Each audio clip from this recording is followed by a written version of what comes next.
성도님들의 걸음과 가정 위에 가득하시기를 주님의 이름으로 간절히 축원합니다. 오늘 말씀의 제목은 예수님 만나는 것을 간절히 원하십니까? 라고 하는 제목으로 하나님 말씀을 같이 함께 나누도록 하겠습니다.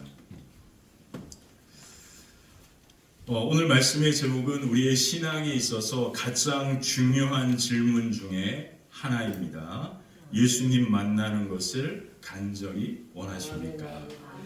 정말 원하시나요? 정말 원하세요? 아멘이시죠? 예수님께서 우리를 만나기 위하여 이 땅에 오셨습니다. 예수님께서 지금 우리와 함께 하시는 줄 믿습니다. 이것이 바로 우리의 믿음이고 우리의 신앙의 고백입니다. 그래서 기독교를 체험의 종교라 그렇게 말합니다. 감리교를 만들었던 존 웨슬리라고 하는 목사님은 우리의 영적 생활을 지탱해주는 네 가지의 기둥이 있다라고 이야기합니다. 그 네 가지가 무엇이냐면 바로 하나님의 말씀 성경과 그리고 이성이라고 하는 것과 그리고 전통과 그리고 체험입니다. 다시 한번 말씀드립니다. 우리의 영적인 생활을 지탱해주는 네 가지의 중요한 기둥이 있습니다. 그 첫 번째가 뭐라고요? 하나님의 말씀 성경과 그리고 두 번째가 이성입니다. 이성. 요즘 우리가 살아가는 시대는 감성을 자극하는 시대입니다. 그래서 우리가 하루 종일 우리가 핸드폰과 여러 가지 TV 프로그램들은 다 우리의 감성을 자극하고 터치합니다. 그래서 내 감정이 뭔가 조금 찌릿한 도파민이라고 하는 그와 같은 호르몬과 자극이 이루어지면 뭔가 그것이 좋은 것처럼 여겨지는 반응하는 시대가 되었습니다. 여러분 카페인이라고 하는 거 아시죠? 커피를 마실 때 우리 아침에 일어나면 우리 모두가 우리 저기 할머니 권사님도 마찬가지인데 커피 한 잔 딱 마셔야 뭔가 아침을 깨우는 것 같은 느낌, 이게 바로 카페인이라고 하는 건데 이 카페인이 우리의 뇌를 각성시키고 자극해주기 때문에 그렇습니다. 자, 그와 같이 우리의 몸에는 4,000가지가 되는 호르몬이 작용하는데요. 그 호르몬 중에 우리의 기분을 좋게 만드는 호르몬의 역할을 하는 게 바로 도파민이라고 하는 겁니다. 그래서 이 도파민이 자극이 되면 우리가 괜히 기분이 좋아지는 거예요. 그래서 막 웃는 겁니다. 자, 이와 같이 도파민 호르몬의 작용 때문에 바로 우리가 기분이 좋게 되는 감정의 터치가 이루어지거든요. 그래서 바로 우리 인터넷에서 쇼츠라고 하는 그와 같은 일들을 하는 사람들이 이 뇌의 이 호르몬의 작용을 알고 그것을 자극해주는 그러한 여러 가지 장치들을 만들면서 쇼폼이 나오고 그러한 것들이 나오고 스크랩이라고 하는 말도 있거든요. 손가락으로 이렇게 막 올리는 것을 그 말로 표현하는데 이렇게 하면서 우리의 뇌가 계속 자극을 받는 거예요. 눈으로, 시각적으로. 그러니까 시각적으로 자극을 받으니까 우리의 뇌에서 도파민이 막 나오게 되니까 기분이 좋아지는 겁니다. 그래서 하루 종일 밖에 안 나가도 침대에서 핸드폰만 보고 있어도 도파민이 막 작용되니까 좋은 거예요. 근데 이게 문제가 있습니다. 그게 뭐예요? 중독이 되는 거거든요. 중독이 되면 우리의 삶이 그것에서부터 헤어나오지 못하게 됩니다. 그래서 우리의 삶에 건강하게 이 도파민의 자극을 주는 방향으로 나아가야 하는데 그 중에 여러 가지 것들 중에 하나가 바로 운동이라고 하는 것이 있고 우리의 몸을 움직이면서 우리의 뇌가 건강하게 도파민이 나오게 되는 그와 같은 자극을 받아야 우리의 몸과 우리의 삶이 건강해진다라는 거예요. 자, 이 말을 왜 하냐면 요즘 우리 이 시대를 살아가는 많은 신앙인들은 감성적인 신앙에 젖을 때가 많이 있습니다. 교회에 와드려 예배를 드려도 내 감성이 자극을 받아야 내가 뭔가 예배를 제대로 드린 것처럼 이해한단 말이에요. 그래서 오래전에 1700, 1800년대 이 웨슬리는 우리의 신앙의 네 가지 기둥을 이야기하면서 네 가지 기둥 중에 감정을 얘기한 게 아니라 이성을 얘기합니다. 신앙에 있어서 가장 중요한 네 가지 기둥 중에 하나가 바로 이성입니다. 우리의 신앙은요, 감성을 따라가는 순간 우리는 잘못된 길에 빠지기 쉽습니다. 그래서 항상 우리는 이성적으로 우리의 모든 환경과 상황을 살펴보면서 질문하면서 하나님의 말씀 가운데 세워질 때 그 신앙이 건강한 신앙으로 세워지게 되는 줄 믿습니다. 그래서 설교도요, 감성적인 자극을 하는 설교보다는 우리의 이성이 건강하게 작용할 수 있는 논리와 여러 가지 그와 같은 확실한 그런 말씀의 토대 위에 설교를 듣는 것이 우리의 신앙에 중요한 것이죠. 그래서 저는 웬만하면 설교할 때 개인적인 어떠한 감정을 터치하고 눈물을 자극하는 이런 표현이나 이런 단어들은 될 수 있으면 잘 쓰지 않으려고 노력하는데 그것은 또한 쉬운 일이 아닌 것 같습니다. 자, 우리의 신앙을 지탱해주는 이 네 가지의 기둥. 첫 번째가 하나님의 말씀이고, 두 번째가 뭐라고요? 이성이고, 세 번째가 전통입니다. 이 전통이라고 하는 것은 신앙이 바로 2000년이라고 하는 이 기독교 역사가 지금까지 더 아브라함 때까지 이야기하면 4000년까지 표현할 수 있는데, 이 오랜 시간 동안 신앙의 전통들이 우리 가운데 내려온단 말이에요. 그래서 우리의 신앙은 반드시 신앙의 전통을 따라서 나아가는 모습이 되어야 하고요. 또 우리는 신앙의 전통을 잘 세워야 합니다. 우리 한국 그리스도인들은 우리 대부분이 신앙의 1세대들이십니다. 여러분들이 신앙생활을 처음 하는 분들이 많이 있단 말이에요. 그래서 우리의 가정의 문화나 환경도 신앙의 전통을 잘 세우기 위하여 노력하셔야 합니다. 그래서 이러한 성탄절과 그리고 숭부영신 예배나 이와 같은 절기가 되면 우리 자녀들과 가족이 함께 예배드리는 이와 같은 신앙의 좋은 정통들을 함께 배우고 세워가는 일에 관심을 가져야 하고요. 또 가정에서는 말씀을 늘 가까이 하고 찬양이 울려 퍼지고 또 식사기도 때는 함께 기도하는 이와 같은 신앙의 좋은 전통들을 함께 만들어 가야 하는 거죠. 제가 짧게 미국에서 생활할 때 감동적이게 보았던 몇 가지, 그 사람들은 신앙의 전통 가운데 벌써 한 300년의 시간들을 보냈던 사람들이잖아요. 그래서 신앙과는 늘 함께 생활했던 사람들입니다. 그래서 제가 식당 같은 데 가서 감동적이게 본 게 뭐냐면 아주 나이 지긋하게 드신 노 부부가 함께 식사를 하는 거예요. 함께 식사를 하면서 식사 테이블에 이제 서빙을 해가지고 식사가 차려져 있습니다. 그때 그분들이, 우리는 보통 보면 그냥 식사 기도할 때 이렇게 손을 식탁 위에 올리는 것도 창피하니까 고개만 살짝 떨궜다가 이렇게 고개를 들잖아요, 대부분. 근데 그분들은 어떻게 하냐면 부부가, 나이 드신 부부가 같이 함께 손을 이렇게 맞잡으시더라고요. 서로 맞잡고 남편분이 기도를 합니다. 아, 너무 멋있더라고요.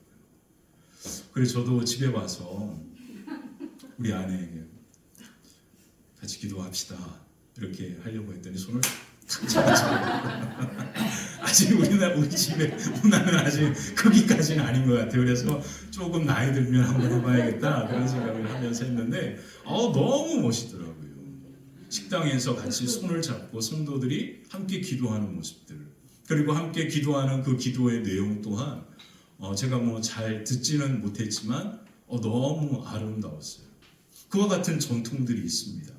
저는 우리 화평교회에서 함께 예배를 드리잖아요. 그리고 말씀을 나눕니다. 저에게는 꿈이 있습니다. 그게 뭐냐면 우리 화평교회 성도들이 믿음의 가문을 잘 세워가는 그러한 가정들이 되었으면 좋겠다. 아멘. 그리고 우리 화평교회 성도들의 가정이 믿음의 기업들을 세우는 아멘. 가정들이 되었으면 좋겠다. 아멘. 이런 꿈과 소망이 있으면서 그것을 위해서 기도하고 있습니다. 자, 그러면 전통은요 그냥 세워지는 게 절대 아닙니다. 사랑하는 성도 여러분, 지금 우리 주변에 빈자리가 많이 있죠. 우리는 예배 드릴 때 사람이 많고 적음을 생각하면서 이 예배 자리에 어떠한 그러한 화려한 그러한 성가대와 많은 사람들이 함께 예배드리고 하는 이것이, 이 주변 환경과 이 분위기가 우리의 마음과 생각을 압도할 때가 많이 있거든요. 저는 10여 년 동안 한 4,500명, 5,000명 예배, 한 자리 예배가, 그리고 성가대가 무려 300명, 오케스트라만 100명, 그리고 파이프 오르간이 앞에서 쫙 연주하면서 드리는 그 예배를 저는 10년 동안 경험했습니다. 근데 그 예배가 정말로 하나님이 기뻐하시고 좋아하시는 예배라고 말할 수 있는가라는 의문을 항상 가지면서 예배를 드렸어요. 이 말은 무슨 말이냐면 우리가 지금 화평교회가 함께 예배드리는 이 예배의 모든 환경과 이 모든 것들은 지금 예배드리는 우리가 어떤 믿음과 태도로 드리느냐에 따라서 화평교회 예배의 전통이 세워지는 거거든요. 그러므로 우리는 주변의 상황과 환경의 마음과 생각이 흔들리면서 그렇게 예배드리는 사람들이 아니라 우리의 예배는 오직 하나님만을 믿음으로 바라보면서 하나님의 말씀 앞에 귀를 기울이고 우리의 마음과 믿음을 온전히 하나님 앞에 올려드리는 거룩한 예배의 전통이 우리 화평교회가 되었으면 좋겠습니다. 자, 네 번째 그렇게 해서 웨슬리가 말하는 그 마지막이 뭐냐면 체험입니다. 체험. 이 체험을 경험이라고도 표현하는데요. 이 경험이 무엇이냐면 바로 우리가 말씀을 나누는 만남이라고 하는 겁니다. 신앙에 있어서 가장 중요한 네 가지 중에 마지막이 바로 예수님을 만나고 하나님을 만나는 그 만남이라고 하는 사실을 이야기하고 있습니다. 오늘 본문에 보면 예수님을 간절히 만나길 원했던 한 사람이 나오는데 그 사람이 바로 나다나엘입니다. 이 나다나엘은요, 예수님을 만나기를 간절히 기다리고 예수님을 만나는 것을 간절히 원했던 사람이죠. 그 나다나엘이라고 하는 이 사람의 이름은 요한복음에만 그 이름이 등장하고 있습니다. 그래서 우리는 이 나다나엘이 누구인지에 대하여 몹시 궁금합니다. 이 나다나엘이 누군지 아십니까? 바로 예수님의 제자 중에 바돌로메라고 하는 제자의 이름이 있는데 그 제자가 바로 이 나다나엘입니다. 많은 신학자들은 예수님의 이 12제자의 이름 중에 바돌로메, 빌립과 바돌로메라고 하는 제자의 이름을 언급하는데 이 바돌로메라고 하는 이 말의 뜻은 돌로메의 아들이라고 하는 뜻입니다. 그러니까 이름이 아닌 거예요. 그래서 이 바돌로메가 바로 나다나엘이구나 라고 하는 이야기들을 신학자들은 공통적으로 합니다. 그러므로 이 나다나엘이 오늘 본문에서 그토록 간절히 기다렸던 예수님을 만나게 되고 그리고 예수님의 제자가 되어 예수님의 제자로서의 삶을 사명을 살아가는 그 이야기를 오늘 본문은 우리에게 말해주고 있는 거죠. 빌립이 이 나다나엘과 가까운 친구였기 때문에 이 빌립이 예수님을 만나고 나서 가장 친한 친구였던 나다나엘에게 예수님을 소개시켜 줍니다. 그리고 빌립이 나다나엘을 데리고 예수님을 만나게 되죠. 그리고 그 예수님은 나다나엘이 빌립과 함께 오는 것을 바라보면서 오늘 본문 47절에 그를 향하여 이렇게 말씀하십니다. 읽어볼까요? 예수께서 나다나엘이 자기에게 오는 것을 보고 그를 가르쳐 이르시되 보라, 이는 참으로 이스라엘 사람이라. 그 속에 간사한 것이 없도다. 아멘. 예수님께서 성경에 보면 누군가를 향하여서 바로 이와 같이 칭찬하시는 경우가 그렇게 많지 않습니다. 그 중에 한 사람이 바로 나다나엘입니다. 예수님은 그를 가르쳐서 뭐라고 이야기합니까? 이는 참으로 이스라엘 사람이라. 아, 나다나엘 정말로 믿음이 좋은 사람이야. 그리고 그 마음에 뭐가 없어요? 간사함이. 아, 너무 기가 막힌 말입니다. 그는 정말로 진실한 자다. 그렇게 표현하고 있는 거예요. 저는 소망하기를 이 나다나엘과 같은 믿음에 좋은 사람들이 우리 화평교회 성도님들이 되시기를 축원합니다. 저는 화평교회 성도님들이 예수님께 이와 같이 칭찬받는 그런 성도님들이 되었으면 좋겠어요. 정말로 저 사람은 우리나라에서 가장 믿음이 좋은 사람이야. 그 사람의 마음은 진실한 사람. 이와 같은 나다나엘과 같은 믿음 좋은 사람들이 칭찬받는 성도가 오늘 저와 여러분들이 되었으면 정말 좋겠습니다. 이 나다나엘이 왜 이와 같이 칭찬받았을까요? 그 이유는 단 하나입니다. 그는 예수님 만나는 것을 간절히 원했기 때문에 그런 거예요.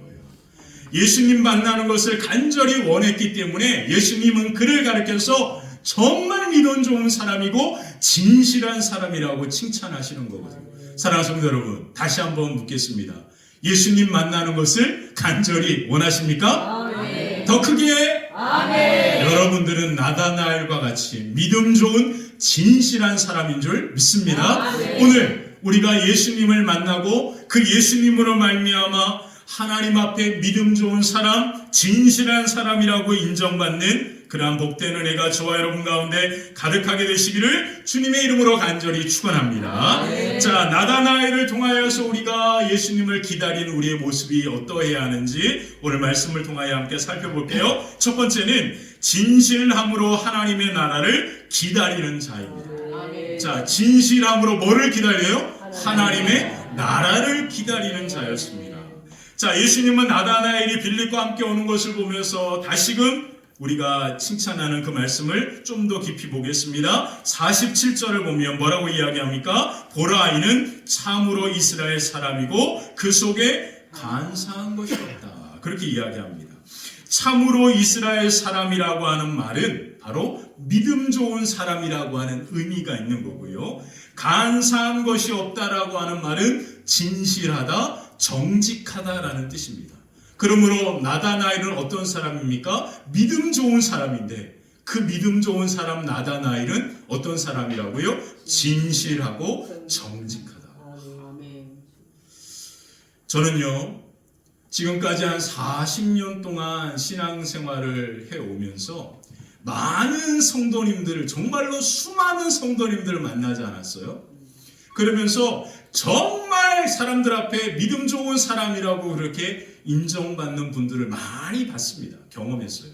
근데 그 사람들의 공통점은 뭐냐면 그 사람들은 하나님 앞에, 사람들 앞에 진실하고 정직합니다. 아멘. 기가 막히죠. 여러분들은 믿음 좋은 게 뭐라고 생각하십니까? 정말로 크게 막 찬양하면서 열심히 열정적으로 뭔가 막 하는 것? 그걸 믿음 좋은 거라고 생각하십니까? 오늘 예수님은 뭐라고 이야기합니까? 믿음 좋은 나다나엘은 진실하고 정직했다. 아멘. 너무 중요한 말이에요. 우리가 신앙생활 하면서 우리는 믿음이라고 하는 것을 믿음 생활하는 교회를 다니는 사람들에게서부터 믿음이 뭔지를 우리는 보려고 하니까 믿음의 의미를 잘 모르는 거예요. 예수님은 나다나엘을 향하여 저는 믿음 좋은 사람인데 저 나다나엘은 진실하고 정직한 자였다. 그렇게 표현하고 있습니다. 이게 바로 믿음 좋은 사람의 모습인 거예요. 이것은 예수님의 말씀입니다. 사랑하는 성도 여러분, 우리는요, 사람들 앞에 우리의 마음과 생각은 감출 수 있습니다. 저도 마찬가지예요. 여러분들 앞에 이렇게 말끔하게 머리도 정돈하고 그리고 깨끗하게 면도도 하고 그리고 양복까지 입고 넥타이 맸습니다. 자, 여러분, 저 진실해 보이시죠? 정직해 보이시죠? 그쵸? 맞죠? 우리는 우리의 눈으로 외모만 보니까 저를 보면서 여러분들은 아, 저 목사님은 믿음 좋은 분이구나 그렇게 생각합니다. 근데 하나님이 보실 때에는 다를 수 있습니다. 우리는 항상 이거를 생각해야 합니다.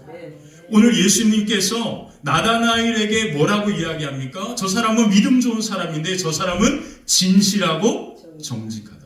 이 말은 무슨 의미입니까? 예수님은 뭘 보신다고요?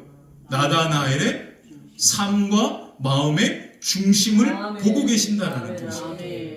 사랑하는 성도 여러분, 그래서 우리의 믿음은 바로 사람들이 나를 보고 인정해 주는 것이 내 믿음이 아니라 하나님께서 나를 향하여 하시는 이 모든 것이 우리의 믿음의 기준이 되어야 할 줄 믿습니다. 아멘. 그러면 내가 지금 어떤 믿음인지 누구보다 내 자신이 잘 알고 있는 거죠. 그래서 하나님 앞에 어느 것도 감출 수가 없는 겁니다.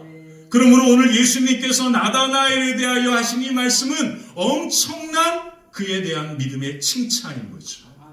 그가 왜 진실하고 정직한 사람이었나? 그가 왜 믿음 좋은 사람이었나? 라고 예수님이 인정한 이유에 대하여 48절에 보면 이런 말씀이 나옵니다. 48절 같이 한번 읽어볼까요? 함께 읽겠습니다. 나다나엘이 이르되 어떻게 나를 아시나이까? 예수께서 대답하여 이르시되 빌립이 너를 부르기 전에 내가 무화과 나무 아래에 있을 때 보았노라. 아멘. 자, 예수님이 나다나엘을 진실하고 정직한 자라고 표현합니다.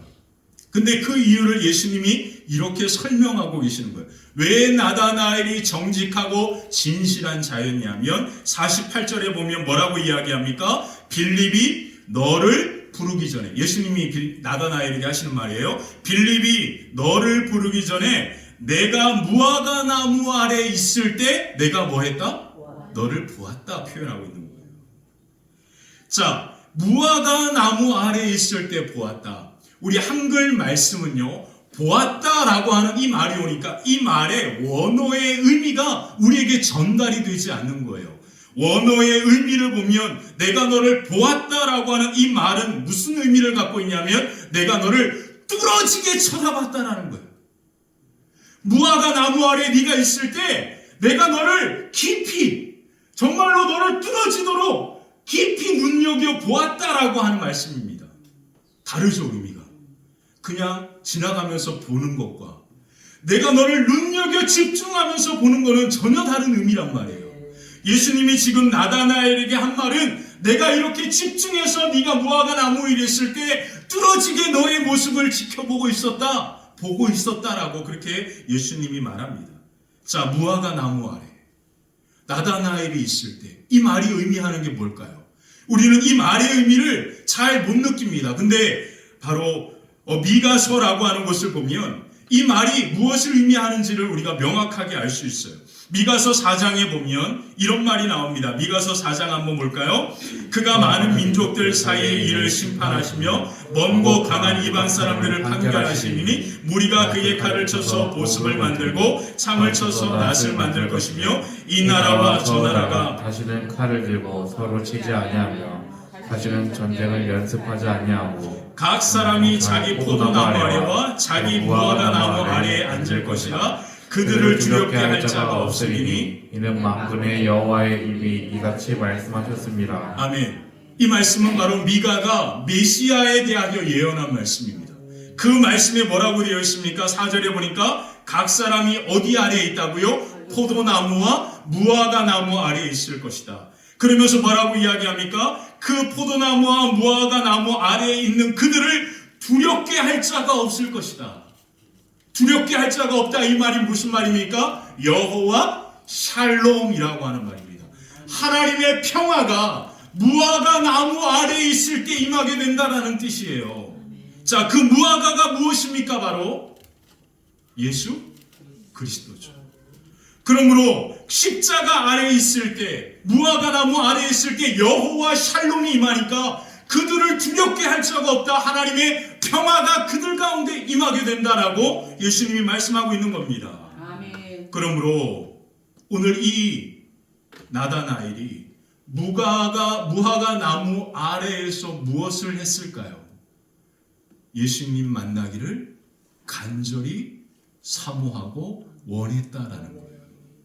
나다나엘은요, 아무도 없는 그 무화과 나무 아래에서 예수님 만나는 것을 정말로 간절히 사모하고 원하면서 그 무화과 나무 아래에서 하나님 앞에 기도했다라는 뜻이에요. 그때 예수님이 그 나다나엘을 뭐 하셨다고요? 집중하여 뚫어지게 그를 보고 계셨다. 할렐루야 아닙니까? 이 나다나엘이 그와 같이 무화과 나무 아래에서 예수님 만나기를 간절히 기다리면서 고대하면서 기도하고 있는 그 모습이 바로 예수님께서 말씀하시는 진실하고 정직한 자였다라고 표현하는 겁니다. 사랑하는 성도 여러분, 다시 한번 묻겠습니다. 예수님 만나기를 간절히 원하십니까? 아멘. 우리의 신앙에 이 간절히 원하는 이 나다나엘이 했던 이 마음의 믿음의 신앙을 잃어버리면 우리의 신앙은 아무 의미가 없는 겁니다. 우리가 아무리 사람들 보기에 믿음이 좋다라고 이야기해도 나다나엘처럼 하나님이 보실 때 믿음 좋은 진실하고 정직한 사람은 그 마음에 예수님 만나기를 간절히 원하는 사람이라고 하는 것을 오늘 본문은 우리에게 말하고 있는 겁니다. 그러면 나다나엘이 무화과 나무 아래에서 예수님 만나기를 간절히 원했던 그 무화과 나무 아래가 오늘 우리에게는 어디일까요? 바로 십자가 아래인 거죠. 예수님께서 제자들에게 뭐라고 말씀하셨습니까? 누구든지 나를 따라오려거든 자기의 십자가를 지고 나를 따를 것이다. 우리가 예수님을 만나는 그 무화과 나무, 그 아래, 그 무화과 나무 아래는 바로 십자가 아래에서 우리는 예수님을 만나고 여호와 샬롬의 평화가 우리의 삶에 임하게 되는 겁니다. 근데 여러분 기억하십시오. 십자가는 우리가 져야 하는 우리의 사명입니다. 십자가는 보는 게 아니에요. 십자가 아래에 우리가 나아갈 때는 반드시 우리는 십자가를 뭐 해야 합니까? 져야 하는 거죠. 연말이 되면 모든 교회마다 고민이 한 가지가 있습니다. 그 고민이 뭐냐면 모든 담임 목사님들께 성도들이 전화를 합니다. 목사님, 내년에는 선교회장 못하겠어요. 내년에는 교사 못하겠어요. 내년에는 성가대 못하겠어요. 이런 전화들이 수도 없이 많이 와가지고 목사님들이 전화 받는 게 두렵다라는 거예요. 이해하시죠? 제 말들. 그 말이 뭐냐면 요즘 많은 성도들이 여러 가지 교회에서 하는 일들에 취해가지고요. 너무 분주해가지고 우리의 신앙의 가장 중요한 것이 뭔지를 잃어버리고 있다는 뜻이에요. 내가 사명을 감당하고 무엇인가를 해야만 그것이 사명이라고 이야기하는데 오늘 나다나엘이 우리에게 보여준 우리의 사명은 뭘까요? 예수님을 간절히 만나는 겁니다. 이게 우리의 사명이거든요. 내가 선교회장을 하는 게 사명이 아니고요. 내가 교사하는 게 사명이 아니고요. 사명 아니라 그러면 또 다 안 하신다 그럴까봐 이런 말은 못 하겠는데 그게 오늘 우리에게 나다나엘을 통하여 하신 말씀이 아닙니다. 우리의 사명은 뭐냐면 예수님 만나기를 간절히 원하는 겁니다. 예수님 만나기를 간절히 원하는 그것이 오늘 저와 여러분들의 사명인 것을 오늘 나다나엘은 우리에게 보여주는 거거든요.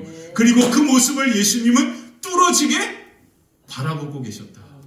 사랑하는 성도 여러분, 우리 모두에게 우리가 져야 할 십자가의 사명 바로 십자가 아래에서 누구를 만납니까? 예수님을 만나잖아요.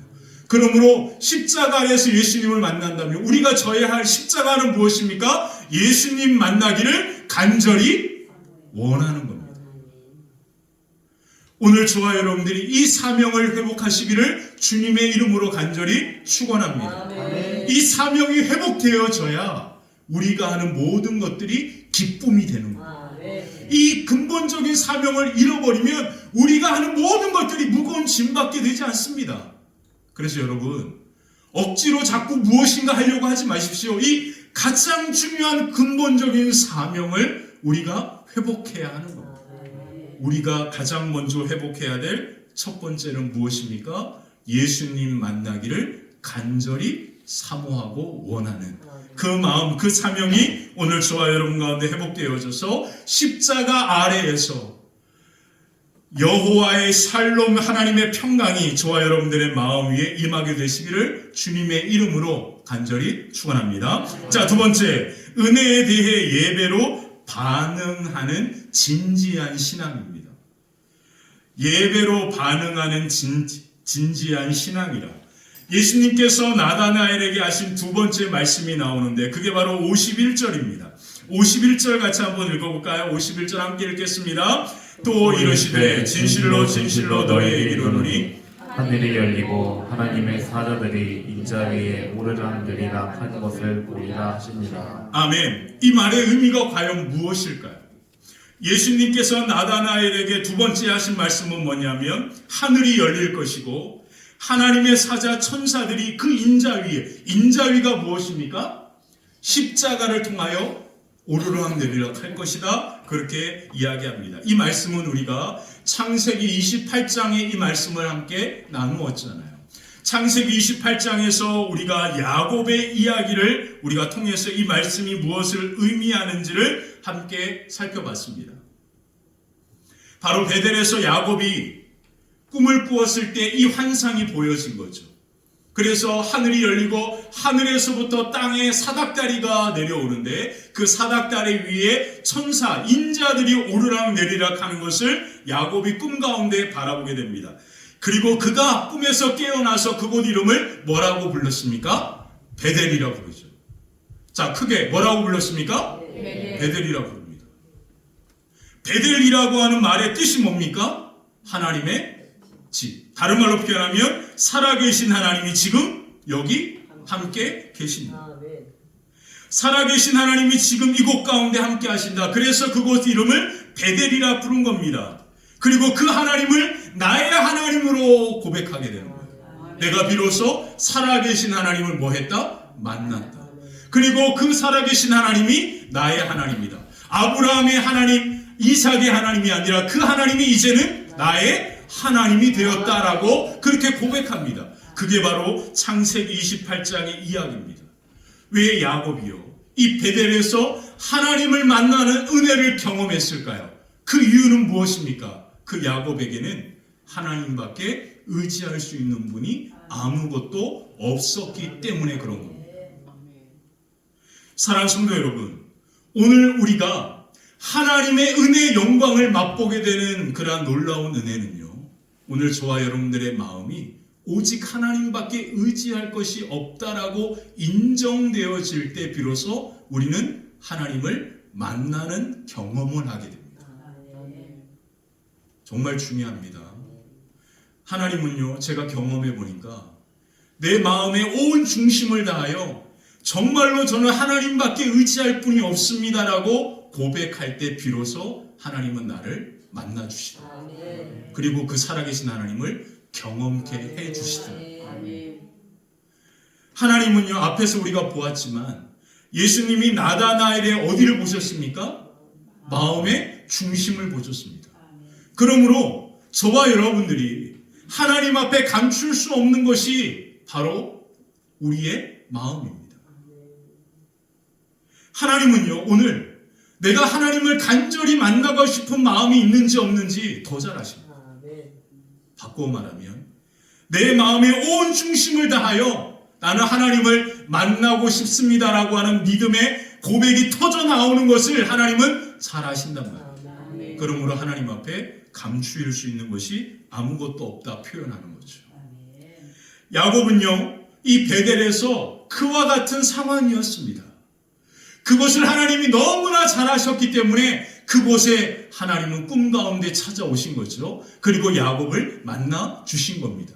그리고 야곱은 그곳에서 무엇을 합니까? 자기가 돌로 베개 삼았던 그 돌을 가지고 제단을 쌓고 하나님 앞에 뭐 하죠? 예배를 드립니다. 예배를 드리면서 뭐라고 고백합니까? 하나님은 나의 하나님입니다. 내가 비로소 살아계신 하나님을 만났습니다. 이것이 바로 예배입니다. 예배는요, 우리가 하나님밖에 없음을 간절히 믿음으로 고백하면서 이곳에 앉아서 찬송하니까요, 그 찬송이 그냥 대충 적당히 할 수가 없는 겁니다. 조용조용히 어떻게 그게 가능할까요? 하나님밖에 의지할 분이 없는데, 내 마음을 하나님이 잘 아시는데 우리가 어떻게 조용조용히 찬송할 수 있겠어요? 내가 하나님밖에 의지할 분이 없는데 내가 어떻게 예배의 자리에 나오지 않을 수 없겠어요? 우리는 반드시 하나님밖에 없으면 예배의 자리에 나올 수밖에 없습니다. 그리고 기도할 수밖에 없고요, 심지어 금식까지 할 수밖에 없는 겁니다. 그렇죠? 중요한 겁니다. 그 중심을 누구보다 하나님은 잘 아시기 때문에 그 마음의 중심을 보시고 하나님께서 야곱에게 찾아오시고 그를 만나 주셨을 때 야곱은 그 은혜를 경험하면서 그가 반응한 것이 무엇입니까? 예배였습니다. 예배. 지금 우리가 하나님 앞에 드리는 이 예배 말이에요. 그러니까 이 예배는요, 하나님을 간절히 만나고 싶은 사람들이 이 예배에 나오고 그리고 찬양하며 기도하며 찬송하며 말씀을 들을 때 그 하나님을 만나게 되고 그 만남 가운데 하나님의 놀라운 하늘의 은혜와 은총이 이 예배를 통하여 임하게 되는 줄 믿습니다. 아멘. 오늘 나다나엘이 그것을 경험하는 거죠. 오늘 예수님은 그 나다나엘에게 그를 만나주시는 놀라운 은혜를 통하여서 바로 그 나다나엘이 무화과 나무 아래에서 그토록 간절히 하나님을 만나길 원했던 그 만남이 오늘 이루어지고 있는 겁니다. 사랑하는 성도 여러분, 나다나엘이 주님을 기다리면서 무화과 나무 아래에서 한 것, 그것을 또 다른 말로 표현하면 예배라 말하는 거죠. 그 예배를 하나님은, 예수님은 어떻게 하셨습니까? 그렇죠. 눈여겨 보고 계셨다. 저는 하나님 앞에 우리 모두가 가게 됐을 때 하나님께서 저를, 예수님께서 저를 달려와 맞아주시면서 예수님께서 저에게 뭐라 말씀하실까라고 하는 상상을 해보면 예수님은 저에게 이런 말씀을 하실 것이다라고 하는 기대가 있습니다. 그게 뭐냐면 네가 화평교회에서 말씀을 전하면서 예배드리는 그 모든 것들을 나는 눈여겨 보았다. 아멘. 기가 막힌 말씀이죠. 제가 여러분들과 함께 이렇게 말씀을 전하면서 이 말씀을 전하는 이 모든 과정들이 저는 하나님 앞에 제 믿음과 제 마음을 온전히 제 마음의 중심을 하나님 앞에 올려드리는 시간이라고 생각합니다. 그래서 말씀을 준비할 때마다 제가 하는 일이 뭐냐면 이 말씀을 들고 제가 이제 항상 매일 기도하는 곳이 있으니까요. 기도하러 이제 갈 때마다 그 길을 걷습니다. 늘 이제 걷던 그 길이 있어요.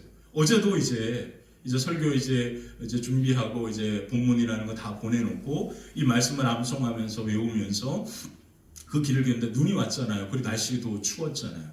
그 눈밭에 길이 이제 이렇게 쫙 있는 거예요.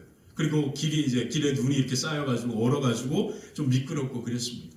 와이프가 추우니까 오늘은 좀 집에서 하라고 그렇게 얘기하는데 그것도 아닌 것 같아요. 그래서 그냥 또 이제 채비를 하고 나왔어요. 또 걷다 보니까 몸도 마음도 생각도 막 열리고 또 그렇게 하나님의 그 은혜를 생각하면서 기도하면서 또 성도들의 또 여러 가지 기도 제목들도 저도 듣잖아요. 그러면 그 기도의 제목들 가지고도 또 기도하면서 때로는 울기도 하고 웃기도 하고 그렇게 하면서 혼자 그런 길을 걷는 거예요. 그렇게 어제도 그렇게 길을 걸으면서 기도하고 있는데 갑자기 그 이렇게 언덕길에 눈이 쌓여 있는데 아무도 없고 혼자 이제 그렇게 길을 걸어가고 있는데 그 언덕길에 이렇게 코너가 있는 그 길이 이렇게 눈에 보이는 거예요. 그때 하나님께서 제 마음에 어떤 감동을 주시냐면 네가 이 길 위에 있음을 나는 너무나 기쁘고 감사하다라는 거예요. 막 그 길을 걷는데 제 뭐 여러 가지 생각들이 또 교차하면서 여러 가지 고민과 두려움들이 있지 않겠어요? 그런 생각들과 여러 고민들 가운데 기도하고 있던 제 마음을 좀 너무 잘 아셨던 것 같아요. 그러면서 하나님께서 제 마음에 어떤 감동을 주시냐면 네가 이 길 위에 나와 함께 있는 것이 나는 너무나 기쁘고 좋아. 내가 너를 지금 보고 있다. 이런 마음과 이런 생각을 주시면서 눈물이 왈칵 쏟아지더라고요. 그렇군요. 하나님이 내게 원하는 것은 정말로 화려하거나 정말로 많은 그러한 부분들이 아니라 많은 그러한 뭐라고 표현해야 되죠? 목사로서 많은 사람들이 이야기하는 성공된 목사, 성공한 목사, 그런 멋지게 쓰임받는 목사, 그런 것을 하나님은 내게 기뻐하시는 게 아니라 그냥 이 길 위에 하나님의 은혜를 그렇게 갈구하면서 하나님과 함께하기를 간절히 원하는 마음으로 걷고 있는 저의 모습을 하나님이 기뻐하신다라는 마음을 주시는데 너무 큰 감동이 오더라고요. 이게 바로 나다나엘입니다. 오늘 예수님께서 나다나엘을 향하여 기쁘게 여기셨던 것이 무엇이냐면 바로 이렇게 무화과 나무 아래에서 예수님 만나기를 간절히 원하며 기도하고 예배하는 그 모습을 예수님은 지켜보셨고 그리고 그것을 예수님은 가장 기쁘게 받으셨다는 거죠. 그러므로 오늘 예배를 하나님께서 예수님께서 가장 기쁘게 받으시는 줄 믿습니다. 아멘. 그래서 마지막 세 번째 바로 지금 예수님께서 우리와 함께 하십니다. 아멘. 예수님은 오늘 이 시간 우리와 함께 하는 줄 믿습니다. 아멘. 예수님께서 이와 같이 말씀하실 때 나다나엘이 이렇게 고백합니다. 우리 49절 같이 한번 볼까요? 49절입니다. 한번 읽어볼게요. 나다나엘이 대답하되 라비여, 당신은 하나님의 아들이시요 당신은 이스라엘의 이름이로소이다. 아멘. 이 고백이 바로 성경에 가장 처음 바로 신앙의 고백을 드린 고백입니다. 우리는 신앙 고백을 베드로가 한 것이라고 생각하는데 가장 처음 신앙 고백을 한 사람은 누구예요? 나다나엘입니다. 나다나엘. 기가 막히죠? 이 나다나엘이 가장 처음 예수님의 제자 누구보다 하나님 앞에 이와 같이 신앙 고백을 드립니다. 예수님은 하나님의 아들입니다. 예수님은 이스라엘의 임금 왕이십니다. 자, 이것을 우리의 고백으로 바뀌면 예수님은 나의 구원자입니다. 예수님은 나의 주님입니다. 라는 고백이에요. 자, 이제 우리 오른손을 들어서 한번 이 고백을 따라해 봐야죠. 오른손을 가슴에 얹고 한번 이 나다나엘의 믿음의 고백을 따라 고백하겠습니다. 예수님은 나의 구원자입니다. 예수님은 나의 주님입니다. 아멘. 이 놀라운 믿음의 고백을 예수님은 기쁘게 받으십니다. 그리고 나다나엘에게 이렇게 말씀하십니다. 50절에 보니까 이런 말씀을 하세요. 내가 너를 무화과 나무 아래에서 보았다 함으로 믿느냐? 이보다 더 큰 일을 보게 될 것이다. 이보다 더 큰 일이 뭘까요? 바로 십자가입니다. 십자가. 십자가를 통하여 이보다 더 큰 일이 이루어질 것이다 라고 그렇게 예수님이 말씀하셨는데요. 이보다 더 큰 일이 뭘까요? 뭐라고 생각하십니까? 십자가와 부활을 통하여 예수님께서 이루신 우리 가운데 이루신 가장 큰 은혜가 뭘까요? 뭐라고 생각하십니까? 바로 오늘 우리 아이들과 함께 예배드리면서 했던 말씀인데 그게 바로 임마누엘이잖아요. 임마누엘이 무슨 뜻입니까? 하나님이 우리와 함께 하신다. 자, 예수님의 십자가와 부활을 통하여 이루신 가장 큰 역사는 하나님이 우리와 함께 하신다. 날마다 우리와 함께 하시는 은혜, 그것이 바로 이보다 더 큰 일을 볼 것이다 라고 하는 이 말입니다. 자, 다른 말로 표현하겠습니다. 나다나엘은요, 예수님 만나는 것을 간절히 원하고 바라면서 그 시간을 기다렸습니다. 그리고 그 시간을 기다리다가 어느 날 예수님이 이 땅에 오셔서 빌립을 통하여 예수님을 만나는 은혜가 겨우겨우 임하게 된 거예요. 근데 이보다 더 큰 일을 본다, 이 말은 무슨 말입니까? 바로 우리는 그 하나님을 만나기 위하여 기다리는 것이 아니라 그 하나님은 지금 우리와 함께 하고 계시다. 이것이 예수님의 십자가를 통하여 이루신 나다나엘에게 예수님이 이보다 더 큰 일을 볼 것이다 라고 했던 엄청난 축복이 오늘 저와 여러분 가운데 임하게 된 줄 믿습니다. 그러므로 우리는 예수님을 간절히 찾고 원해서 만나는 게 아닙니다. 예수님은 지금 우리와 함께 하십니다. 어디에 있든지 무엇을 하든지 우리와 함께 하시는 그 놀라운 은혜가 저와 여러분 가운데 있는 줄 믿습니다. 이것이 바로 예수님께서 나다나엘에게 하셨던 마지막 말씀, 이보다 더 큰 일을 보게 될 것이다. 그 큰 은혜가 오늘 저와 여러분 가운데 임하게 된 줄 믿습니다. 그러므로 임마누엘, 예수님과 함께 걸어가는 그 은혜가 날마다 어디에서 무엇을 하든지 예수님이 우리와 함께 하시는 놀라운 은혜의 축복이 저와 여러분 가운데 가득하여서 바로 예수님이 우리와 함께함으로 말미암아 어디에서 무엇을 하든지 여호와 샬롬, 하나님의 평화가 저와 여러분들의 삶과 가정 위에 가득하게 되시기를 주님의 이름으로 간절히 축원합니다. 우리 같이 함께 찬양하면서 헌금하겠습니다. 약할 때 강함 대신에 같이 함께 찬양.